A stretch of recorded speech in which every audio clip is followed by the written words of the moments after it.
అమ్మా నేను నీకు కథ చెప్పనా? ఏం కథ చెప్తావు తల్లి? పాయల్ ఇంకా ప్రీతి. ఓకే చెప్పమ్మా.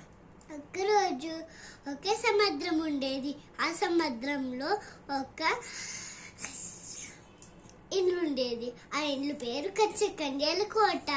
దాంట్లో రాజా జల్దేవుడికి 2 కమల కూతుర్లు ఉండేవాళ్ళు. బాయలేమో తెలియదు, ప్రీతి ఏమో చాలా అల్లరి పనులు చేసేది. ఒకరోజు ఏమైందంటే చేపలు పట్టే వాళ్ళు వచ్చారు. దాంట్లో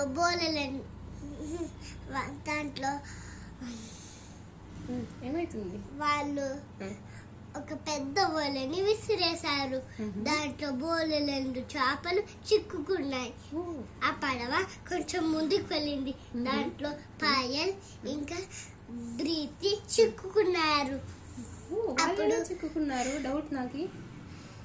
అప్పుడు సముద్రం జీవులు జలదేవుడు అక్కడికి చేరుకున్నారు. వాళ్ళని చంపడానికి ప్రయత్నించారు. కానీ వాళ్ళు అందరు పట్టుకొని లాగారు.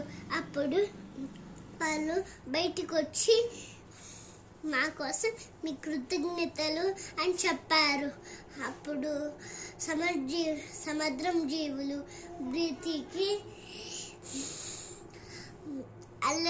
నీకేం తెలుసు, నీకు కేవలం అందరినీ ఏడ్పడమే తెలుసు అని చెప్తాయి సముద్రం జీవులు. అప్పుడు చేపలు పట్టే వాళ్ళు పోయినరు. ఎక్కడికి వెళ్ళారు? వాళ్ళ ఇంటికి వెళ్ళిపోయారా? అంతేనా స్టోరీ? చాలా ఈజీ స్టోరీ. ఈజీనా? కానీ నాకెందుకో కథ కంప్లీట్ కాలేదు అనిపిస్తుంది.